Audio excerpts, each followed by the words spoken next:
గురుభ్యో నమః. శ్రీమాత్రే నమః.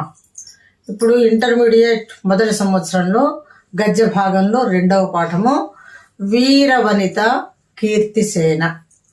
దీన్ని రచించింది పివి కాణె, అంటే పాండురంగ వామన కాణె.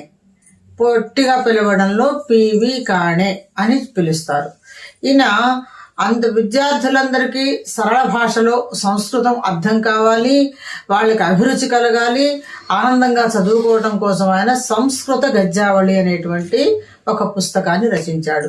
అంటే సంస్కృతంలో ఉన్నటువంటి గద్య భాగంలో విషయాలను సరళ రూపంలో, అంటే తేలిక భాషలో ఉండేటట్టుగా విద్యార్థులకు అనువుగా రాసినటువంటిది అనమాట. దాంట్లో ఈ వీరవనిత కీర్తిసేన. ఇప్పుడు ఎవరైనా సరే వీరత్వాన్ని ప్రకటిస్తే వాళ్ళు వీరుడు. వీరుడు అంటే పుంలింగము పురుషుడు, వీర వనిత అంటే స్త్రీలింగము స్త్రీ. ఎప్పుడైనా చేతకాదు అని ఎవరు ఊరుకోకూడదు. కష్టాలు వచ్చినప్పుడు వాటిని ఎలా దాటుకోవాలా, ఎలా తప్పించుకోవాలనే ప్రయత్నం మాత్రం మనం చెయ్యాలి. అది స్త్రీ కానీ పురుషుడు కానీ. అందులో కష్టాలు వచ్చినప్పుడు తప్పించుకోవటం కోసం ఇంకా ప్రయత్నం చెయ్యాల.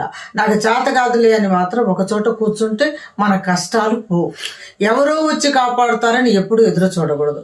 మన కష్టాన్ని మనమే తొలగించుకోవాలా, తప్పించుకోవాలా. అందుకని ఈ వీరవనిత కీర్తిసేన పాఠం ద్వారా విద్యార్థులకు ఎప్పుడైనా ఎటువంటి కష్టాలు వచ్చినా ఉపాయంతో, ఆలోచనతోటి ఎలా తప్పించుకోవాలో చెప్పడం కోసం పివి కాణే గారు చేసినటువంటి ప్రయత్నం. పాఠం పేరు వీరవనిత కీర్తిసేన. మగధ రాజ్యంలో ఒక రాజు నివసిస్తూ ఉన్నాడు. ఆ రాజుకు ఒక అమ్మాయినిచ్చి పెళ్లి చేశారు. ఆ అమ్మాయే కీర్తిసేన. ఆ కీర్తిసేనను ఇచ్చి వివాహం చేశారు. అంతా బాగానే ఉంది, భార్య భర్త బాగానే ఉంటున్నారు, భర్త బాగానే చూసుకుంటున్నాడు. కానీ భర్త కూడా వ్యాపార నిమిత్తం వేరే ఊర్లకు వెళుతూ ఉంటాడు అనమాట. కానీ అత్తగారికి మాత్రం ఈ కోడలంటే ససేమిరా ఇష్టం లేదు. నిజంగా అత్త కోడలని ఎట్ట చెప్పుకుంటారో అలాగన్నమాట. అందుకని భర్త ఏమన్నాడంటే భార్యతోటి ఒకరోజు, నేను వ్యాపార నిమిత్తం వేరే దేశానికి వెళ్తున్నాను, నువ్వు జాగ్రత్తగా అమ్మని చూసుకుంటూ జాగ్రత్తగా ఉండు అని చెబుతాడు. అప్పుడు కీర్తిసేన ఏమంటుంది, ఏమండి మీరున్నప్పుడు ఒక రకంగా ఉంటుంది, మీరు లేనప్పుడు ఒక రకంగా ఉంటుంది. నేనంటే మీ అమ్మగారికి ఇష్టం లేదు, అందుకని నన్ను కరెక్ట్గా చూడదు. దయచేసి మీరు నన్ను తీసుకొని పోండి, లేదా మీరు ఇక్కడే ఉండి ఏదైనా వ్యాపారం చేసుకోండి. అప్పుడు భర్త ఏమంటాడు, ఇక్కడ ఉండి వ్యాపారం చేసుకుంటే ఎక్కువ సంపాదించలేము, అందుకని నేను ఎక్కువ సంపాదించాలనుకుంటున్నా కాబట్టి నేను వేరే దేశానికి వెళ్లాల్సి వస్తుంది, తప్పదు. అందుకని ఏమీ కాదులే, నువ్వు జాగ్రత్తగా ఉండు, జాగ్రత్తగా మసులుకు, ఇబ్బంది లేకుండా ఉంటుంది, మా అమ్మని బాగా చూసుకుంటే మా అమ్మ కూడా నిన్ను బాగా చూసుకుంటుంది అని చెప్పి వ్యాపార నిమిత్తం వెళ్ళిపోతాడు. ఎప్పుడైతే ఆయన వ్యాపారానికి వెళ్ళిపోయినాడో అత్తగారికి అవకాశం దొరికినట్టయింది. ఎప్పుడూ కూడా ఇంకా కోడల్ని అసహించుకోవటం, తిట్టడం, అరవడం, సరిగా ఆహారం పెట్టకుండా ఉండటం ఇలా చేస్తూ ఉంది. అంతటితో ఆగక ఆమెకు కసి తీరక తన కొడుకు వచ్చేలోపు కనుక కోడల్ని లేకుండా చేస్తే ఈ కోడల కంటే ఇంకో కోడలు వస్తే నా కొడుకు సుఖపడతాడని నిర్ణయించుకొని ఏం చేసిందంటే ఒక భూగృహంలో ఒక రూములో అమ్మాయిని ఉంచేసి కొంచెం ఒకరోజే చావకుండా చచ్చిపోవాలా, కానీ ఒక్కరోజే చచ్చిపోయి తనకి అపకీర్తి రాకూడదు, పాపం తగలకూడదు. అందుకే రోజు కొంచెం ఆహారం ఒక సత్తు కింద లాంటి దాంట్లో కింద పడేస్తూ ఉంటుంది. సరే ఇంకా ఆమె చేసేదేమి లేక ఆ భూగృహంలోనే ఉంటా, ఇచ్చిన ఆహారం తింటూ ఎలా ఈ కష్టాల నుంచి ఎలా బయటపడాలా, నా భర్తకి ఎంత చెప్పినా అర్థం కాల, నన్ను అలా వదిలేసి వెళ్ళిపోయాడు, ఈవిడ చూస్తే ఇలా చేస్తుంది, నా తల్లిదండ్రులకు చెప్పే అవకాశం కూడా నాకు లేకుండా పోయింది, ముందు నేను ఎలా బయటపడాలి అని ఏం చేస్తుందంటే ఆహారం పడేసిన సత్తు గిన్నెను బాగా నలగొట్టినట్టు మడత పెట్టి భూమిని తవ్వటం మొదలుపెట్టింది. ఎట్టనొకట ఒక సొరంగం లాగా వస్తే దానిలో నుంచి బయటపడి మార్గంలోకి వెళ్ళిపోయి తప్పించుకొని వెళ్ళిపోదామని ఆలోచన. ఆ తవ్వుతూ ఉంటే ఒక సత్తు గిన్నెది మడత పెట్టిన దానికి ఇంత పొడవున ఉన్నదానికి ఏం తవ్వగలుగుతుంది? అలా అయినా సరే ప్రయత్నం అనేది చేస్తూనే ఉండాలి, మానుకోకూడదు. ఆ తవ్వుతూ ఉంటే అనుకోకుండా తవ్వే దాంట్లో ఒక గుణపం దొరికింది. అంటే అప్పుడు పనులు చేసినప్పుడు ఎవరెక్కడ పడేశారో, మర్చిపోయారో, ఏం జరిగిందో ఒక గుణపం దొరికింది. అది ఈవిడ అదృష్టం అనుకోండి. ఆ గుణపంతో తవ్వింది, బయటికి తీసింది, చిన్నగా హోల్ తయారు చేసుకుంది, బయటకు వచ్చేసి నడుచుకుంటూ పోతున్నది. పోతూ ఉంటే ఒక చోట ఒక దొంగల ముఠా వాళ్ళు కనపడ్డారు. అప్పుడు వెంటనే ఏం చేసిందంటే ఎక్కడో ఒకడు బట్టలు తెచ్చుకొని పురుష వేషం లాగేసుకుని వాళ్ళల్లో కలిసిపోతూ ఉన్నది. అయితే ఒక చోట వాళ్ళు బాగా దొంగతనం చేసి ఆ డబ్బులు తీసుకొని పారిపోతూ ఉంటే వాళ్ళ కోసం భటులు తిరుగుతూ ఉన్నారు. పోలీసులు వాళ్ళు ఎదుగుతూ పోతూ ఉంటే తప్పించుకోవడానికి వాళ్ళు పారిపోవడం మొదలుపెట్టారు. అప్పుడు ఏం చేయాలో తెలియక అమ్మాయి ఏం చేసింది, పక్కనే ఒక గుహ లాంటిది ఉంటే ఆ గుహలోకి పోయి దాక్కుంది. ఆ దాక్కున్న తర్వాత వీళ్ళు పారిపోయారు. మళ్ళీ బయటకు వద్దామా అని చూసింది. కొంచెం టైం గడిచిన తర్వాత అప్పటికీ కూడా భటులు తిరుగుతూనే ఉన్నారు. ఇట్లా కాదు, నాకు కూడా ప్రమాదం అవుతుంది, అంత కష్టపడి భూమి తవ్వుకొని బయటకు వచ్చింది నేను బతకటానికి కదా, నా భర్త రావాలా, భర్తకు జరిగిన విషయం మొత్తం చెప్పాలా, అప్పటి వరకైనా నేను బతికుండాలా, ఆయనకు తెలియట్లేదు అట్లా ఆవిడ ఏం చేస్తున్నది అనేది అనుకొని ఆ కొండ గుహలోనే ఉన్నది. ఆ తర్వాత చీకటి పడిన తర్వాత మళ్ళీ బయటకు వచ్చి చిన్నగా తిరుగుతూ ఒక అడవి మార్గంలోకి వచ్చి అడవిలో పోవటం మొదలుపెట్టింది. మళ్ళీ దొంగల ముఠా వాళ్ళు వచ్చారు. వాళ్ళ వెనక రాజభట్లు ఉన్నారు. ఏం చేయాలో తెలియక పక్కన పరిగెత్తుకుంటూ ఎక్కడ దాక్కోవాలి ఎత్తుకుతుంటే ఒక చెట్టుకు తొర్ర కనపడింది. పెద్దది మరి చెట్టు లాంటి దానికి ఒక హోల్ లాగా తొర్ర కనపడింది అనమాట. దాంట్లోకి వెళ్ళి దాక్కున్న తర్వాత కొంతసేపు గడిచింది. భట్లు వెళ్ళిపోయారు. చీకటి పడిపోయేసరికి ఇంకా చీకట్లో ఏం చేస్తాను, ఎట్టుపోతానని ఆ తొర్రలో అమ్మాయి అలాగే నివాసం ఉంది. అయితే ఒక రాత్రి పూటకి ఒక రాక్షసి 4 పిల్లలతోటి ఆ చెట్టు దగ్గరికి వచ్చేసరికి ఆ రాక్షసి పిల్లలు ఏం చేస్తున్నారు, అమ్మ ఆకలిగా ఉందమ్మా, తొందరగా పెట్టమ్మా, మేము తట్టుకోలేకపోతున్నాం అంటూ ఆ తల్లి రాక్షసి చుట్టూ తిరుగుతూ ఉన్నారు. అప్పుడు ఆ రాక్షసి ఏం చెప్పిందంటే, నాయన కొంచెం ఆగండ్రా, ఇప్పుడు మటుకు నేను ఎక్కడ తెస్తాను, కాకపోతే మనకు త్వరలో చాలా పెద్ద ఆహారం దొరకబోతున్నదిరా అంటే, అమ్మ ఎక్కడ, ఏంటి చెప్పు, ఎప్పుడు దొరుకుతుందని పిల్లలు కొంచెం ఆత్రంగా అడిగేసరికి ఆయన చెప్తుంది, పక్కన అవంతి నగరం ఒక నగరం ఉందిరా, ఆ నగరంలో రాజుగారు ఉన్నారు, ఆ రాజుగారి చెవులోకి ఒక పురుగు దూరింది, ఆ పురుగు ఏం చేసింది, చెవులో పిల్లల్ని పెట్టింది, ఆ పిల్లలు పెట్టేసరికి చెవులో అంతా పెరిగిపోయానికి మొహం అంతా వాచిపోయి చెవుపోటు ఫీవరు వీటితోటి ఆయన నరకం అనుభవిస్తున్నాడు, దానికి వైద్యం ఉంది కానీ ఆ వైద్యం ఎవరికి తెలియదు, అందువల్ల త్వరలో రాజు మరణిస్తాడు, తీసుకొచ్చి ఇక్కడ పడేయంగానే మనందరం ఆహారం తీసుకుందాం రా అని చెప్పి.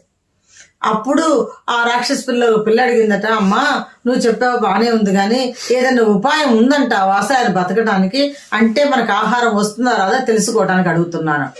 అప్పుడు ఆమె అన్నది, ఉపాయం ఉంది కానీ వాళ్ళెవరికి తెలియదురా, ఇట్లా ఫలానా వైద్యం చేస్తే ఈ రకంగా మందు వాడితే ఆయన బతుకుతాడు, ఆ క్రిమిని బయటికి తీస్తే బయటపడతాడరా, కానీ అది ఎవరు చేయలేరు, అసలు పురుగు దూరిందన్న విషయం కూడా ఎవరికి తెలియదు, ఆ చెవి బాధను తట్టుకోలేక ఆయన అల్లాడిపోతున్నాడు, ఇది జరిగే పని కాదు, ఆయన బతకడు, మనకైతే ఆహారం దొరుకుతుంది, మీరేం భయపడవాకండి, 1 గంట 2 గంటలో లేకపోతే రేపు, ఆయన మాత్రం ఎక్కువ రోజులు బతకడు. ఈ విషయం అంతా చెట్టు త్వరలో కూర్చున్న కీర్తిసేన విన్నది. తెల్లవారింది, రాక్షసులు కనపడకుండా పోయారు. వెంటనే ఆమె బయటకు వచ్చింది. ఒక ఊరు, అయ్యో ఎట్టనైనా రాజుగారిని బతికించాలా, రాజు అంటే ప్రజలందరినీ పరిపాలన చేయాల్సిన వాడు కదా అని ఊర్లోకి వెళ్ళింది. ఎవరి దగ్గరకు వెళ్ళి ఒక వైద్యుడి వేషధారణని స్వీకరించింది. ఎక్కడొక్కడ అవి వేసుకొని రాజుగారి దగ్గరికి వెళ్ళింది. రాజుగారికి అప్పటికే రోజుక వైద్యుడిని మారుస్తూ ఉన్నారు. రోగం ఏమి తగ్గటం లేదు, బాధ పోవటం లేదు, ఆయన చనిపోతాడేమని అందరూ డిసైడ్ అయిపోయారు. ఆ టైంలో ఆవిడ వెళ్ళి నేను వైద్యం చేస్తాను, నాకు తెలుసు అని చెప్పింది. అప్పుడు ఆమెను తీసుకొచ్చారు. ఆ రాక్షసి ఎలాగైతే వైద్యం చేస్తే బాగుపడతాడని చెప్పిందో విన్నది కదా, ఆ ప్రకారంగా ఈయనకు వైద్యం చేసింది. ఈయనకు చెవి నొప్పి తగ్గిపోయింది. కొంచెంసేపు అట్లా గడిచిన తర్వాత కొంచెం మెల్లమెల్లగా కోలుకున్నాడు. ఆ కోలుకున్న దాకా కూడా ఈ అమ్మాయి ఆయన దగ్గరే ఉన్నదనమాట వైద్యుడి రూపంలో. కొంత టైం గడిచిన తర్వాత ఆమెను అడిగాడు, అసలు ఎవరు ఏంటి అని అడిగితే అప్పుడు ఆమె తన కథ చెప్పిందనమాట. ఏమండి, నేను పురుషుణ్ణి కాదు, స్త్రీని, అసలు వైద్యుడిని కూడా కాదు, ఆ చెట్టు తరలో కూర్చుంటే రాక్షసులు మాట్లాడుకునే మాట వల్ల మీకు బాగలేదన్న విషయం తెలిసింది, మిమ్మల్ని బతికించడం కోసం నేను ఇక్కడ దాకా వచ్చాను, కాబట్టి నేను ఇట్లా నా అత్తగారు నన్ను హింస పెట్టిందండి, నేను భూమిని తవ్వుకొని బయటకు వచ్చాను, తర్వాత ఎప్పటికైనా నా భర్త వ్యాపారం అయిపోయిన తర్వాత ఇంటికి వస్తాడు కదా, అప్పుడు ఆయన ఎత్తుక్కుంటూ కనుక వచ్చి కలుసుకుంటేనే వెళ్ళిపోతాం, లేకపోతే ఇక్కడ ఏదో ఒకటి చేసుకుని బతుకుతానండి అని చెప్పింది. ఆయన ఏమన్నాడు, అసలు నా ప్రాణం అయిపోతుంది అనుకున్నాము, నీకైతే సగం రాజ్యం ఇద్దామని నేను అనుకుంటున్నాను, నువ్వు ఇక్కడే ఉండు, నీకు ఇబ్బంది లేదు, నేను చూసుకుంటాను అన్నాడు. సరే, తర్వాత కొంతకాలానికి ఈమె భర్త వ్యాపారం నుంచి తిరిగి వచ్చి ఇంటికి వచ్చాడు. ఇంటికి వస్తే భార్య లేదు. తల్లిని అడిగాడు, ఏమైందమ్మా, నా భార్య ఎక్కడుంది ఏంటి అంటే, ఇంకేం భార్య నాయన, నువ్వు ఎప్పుడు పోయావో అప్పుడు ఇంట్లోంచి వెళ్ళిపోయింది, అది నాకు ఇల్లు వద్దన్నది, భర్త వద్దన్నది, అత్తగారితో పడలేనన్నది చెప్పేసి వెళ్ళిపోయిందని వెళ్ళే ఉన్నవి లేనివి అన్నీ కలిపి చెప్పేసింది. అప్పుడు ఆయన ఏం చేశాడంటే, అవును నేను వెళ్ళేటప్పుడు నా భార్య ఏమండి నన్ను బతకనివ్వదు మీ అమ్మని కూడా చెప్పింది, ఇదే ఏదో చేసి ఉంటుంది మా అమ్మ దానిని అనుకొని వెతుక్కుంటూ బయలుదేరాడు. వెతుకుతూ వెతుకుతూ వెతుకుతూ ఈ రాజ్యానికి వచ్చేసాడు, ఈ అవంతి రాజ్యానికి వచ్చాడు.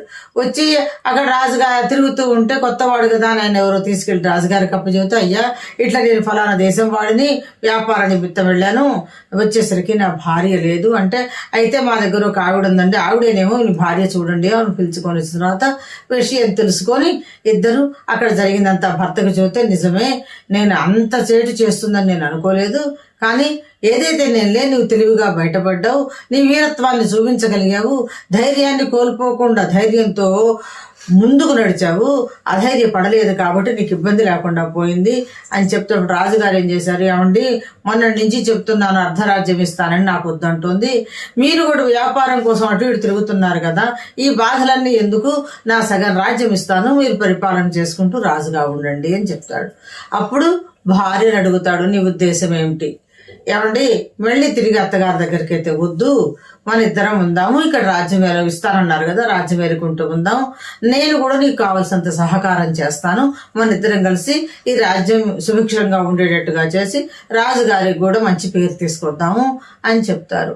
అలా ఆవిడ తన వీరత్వంతో ఆ కీర్తిసేన తనను తను రక్షించుకోవటం కాకుండా ఒక రాజ్యానికి రాజు అయినటువంటి రాజును కూడా రక్షించి సగభాగం రాజ్యాన్ని చేజిక్కించుకొని భర్తతోటి సుఖజీవనం గడిపింది.